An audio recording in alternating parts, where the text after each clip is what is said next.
गंधराज या गार्डेनिया के पौधे की फरवरी में किस तरीके से देखभाल करनी है, किस तरीके से आने वाले मार्च अप्रैल में हम इससे फ्लावरिंग ले सकते हैं। आज के वीडियो में मैं आपको बताने वाली हूं कि जिस तरीके से गंधराज या गार्डेनिया अभी सर्दियों में डोरमेंट था, कुछ पत्तियां पीली भी होने लगी थीं, तो किस तरीके से हम ख्याल रखेंगे जिससे कि गार्डेनिया के पौधे को हम सालों साल संभाल कर रख सकें।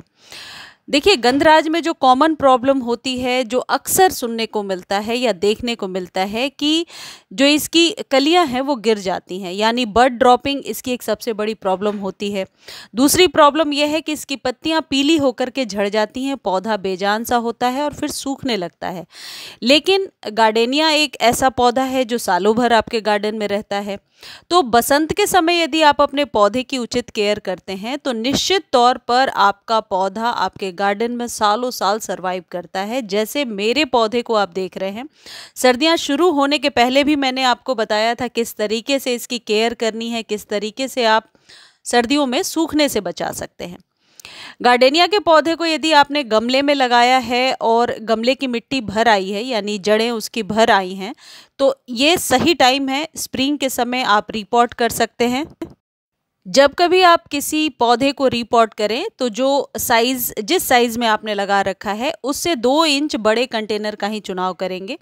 और यदि आप चाहें तो रूट्स की ट्रिमिंग कर सकते हैं, थोड़ी बहुत रूट्स को काट दीजिए और उसके बाद एक वेल ड्रेन सॉइल में लगा दीजिए। वेल ड्रेन सॉइल कहने का मतलब ये है कि ऐसी मिट्टी जिसमें कि पानी मिट्टी जो है कीचड़ सी ना हो और पानी जमा ना हो।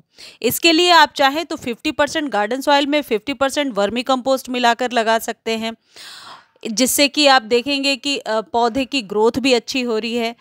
अब बात यह है कि गार्डेनिया का पौधा यदि बहुत लंबा हो गया है, जैसे मेरा पौधा दिख रहा है आपको, काफ़ी लंबा हो चुका है, तो इतने लंबे पौधे में फ्लावरिंग लेना हमेशा जो है थोड़ा मुश्किल होगा, क्योंकि नीचे से गमले की जो साइज़ है वह छोटा है।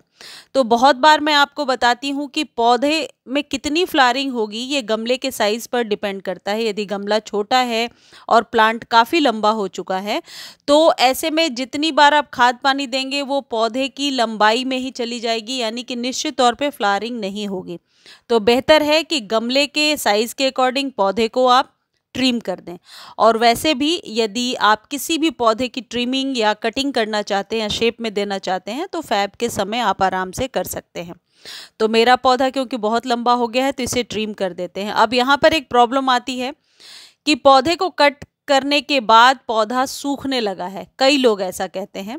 देखिए, किसी भी पौधे को कट करने के बाद यदि उसके ऊपर आप कोई भी प्रकार का फंजिसाइड या फिर हल्दी या एलोवेरा जेल लगा देते हैं तो वो पौधा नहीं सूखेगा। अभी गुलाब के साथ करके मैंने आपको दिखाया था। आप इसकी कटिंग भी बहुत आसानी से लगा सकते हैं। एक चीज़ और मैं बताना चाहती हूँ, कटिंग लगाने के लिए आप डरें ना। जितने भी पौधे आपके गार्डन में हैं और यदि आप कटिंग करते हैं तो एक्सपेरिमेंट ज़रूर करें, यानी कि आप इन पौधों की कटिंग 2-3 दिन पहले पानी में रखें, फंजीसाइड वाले पानी में रख सकते हैं, एलोवेरा वाले पानी में रख सकते हैं और फिर मिट्टी में गाड़िए। हो सकता है 10 से 15 दिनों में इस पौधे की न्यू रूट्स निकल आएँ। तो इसलिए कटिंग लगाने का एक्सपेरिमेंट आप ज़रूर करके देखें।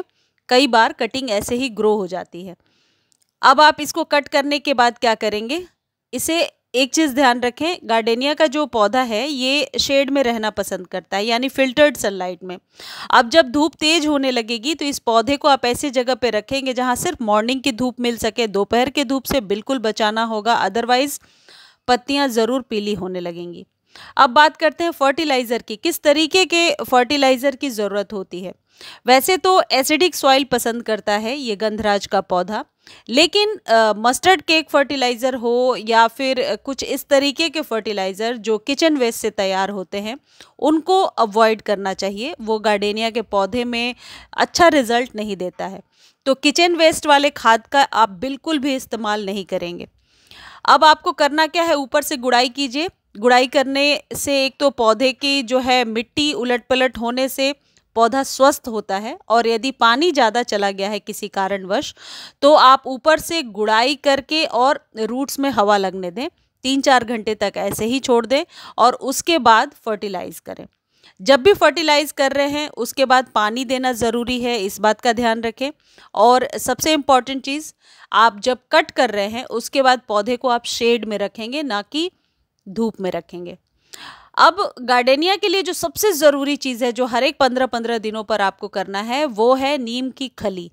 नीम की खली हर एक 15 दिनों पर आपको देना है। जितनी भी ये बर्ड ड्रॉपिंग की प्रॉब्लम आती है या पत्तियां पीली होकर के गिरती हैं, उन सब से बचाव का यही तरीका है कि आप 1 चम्मच फंजीसाइड या तो पानी में डाल करके हर एक 15 दिनों पर डालें, या 1-1 चम्मच नीम की खली डालें। आप ऐसा करके देखें, इससे आप के गार्डेनिया में जितनी भी प्रॉब्लम है वो सॉल्व हो जाएगी। मैं जो ये डाल रही हूँ ये फंजीसाइड है, कोई भी फंजीसाइड आप ले सकते हैं। रूट्स में फंजीसाइड डालने से गार्डेनिया का पौधा अपने लीफ को येलो होने से बचाएगा और बर्ड ड्रॉप की प्रॉब्लम भी नहीं आएगी। 1 चम्मच के अंदाज मैंने डाल दिया है, और डालने के बाद ऊपर से जो चीज़ जो फर्टिलाइज करना है, आपके पास यदि वर्मी कंपोस्ट है तो वो डाल सकते हैं, या जाइम है किसी भी तरीके का, ये जाइम मैं यूज़ कर रही हूँ, किसी भी ब्रांड का आप ले सकते हैं। ये गमला जो है 8 से 10 इंच के बीच का होगा, इसलिए मैं 2 चम्मच डाल रही हूँ। आपके पास वर्मी कंपोस्ट है तो वो डालिए, या लीफ कंपोस्ट है तो उसे डालिए। और डालने के बाद ऊपर से आप गमले की मिट्टी जो आपने निकाल दिया था वो ऊपर से भर दीजिए। और हाँ, फंजीसाइड के जगह पे आप नीम खली भी डाल सकते हैं। मैं बार बार इसलिए कह रही हूँ क्योंकि गार्डेनिया का पौधा जो है और पौधों से थोड़े इसके नखरे ज़्यादा होते हैं, थोड़ी सी ऊंच नीच होती है, और ये पौधा बहुत जल्दी सूख जाता है। तो कोई गलती ना होने पाए, क्योंकि ये पौधा जो है थोड़ा कॉस्टली भी मिलता है और आसानी से मिलता भी नहीं है। लेकिन ये बहुत ही पॉपुलर हाउस प्लांट है और इसे घर में लोग लगाना बहुत ही ज़्यादा पसंद करते हैं। अब इस तरीके से दे दिया मैंने, अब ऊपर से पानी दीजिए। देखिए, पानी देना एक टेक्निक होता है। जब कभी भी आप खाद अपने गमले में डालते हैं या फिर कटिंग करते हैं, अच्छे से पानी दीजिए, लेकिन पानी देने के बाद कम से कम 2 से 3 मिनट में गमला ड्राई नज़र आना चाहिए। इसका मतलब है कि गमले की मिट्टी वेल ड्रेन है और जो कुछ भी खाद पानी आपने डाला है वो जड़ों तक बहुत आसानी से पहुंच रहा है। इस तरीके से गार्डेनिया को पानी डालने के बाद आप इसे शेड में रख दीजिए 3-4 दिनों तक। अब ये जो पानी है ये आप तभी रिपीट करेंगे जब ऊपर से बिल्कुल ड्राई हो जाए, यानी 8 दिन तो ज़रूर लगेंगे ऊपर से सूखने में। ओवर वाटर कभी भी ना करें, अदरवाइज सबसे पहले ये अपनी कलियों को गिराने लगता है। देखिए, 1 मिनट भी नहीं लगा और मिट्टी बिल्कुल सूख चुकी है। इस तरीके से आप गार्डेनिया का ख्याल रखिए। मुझे उम्मीद है जानकारी अच्छी लगी होगी।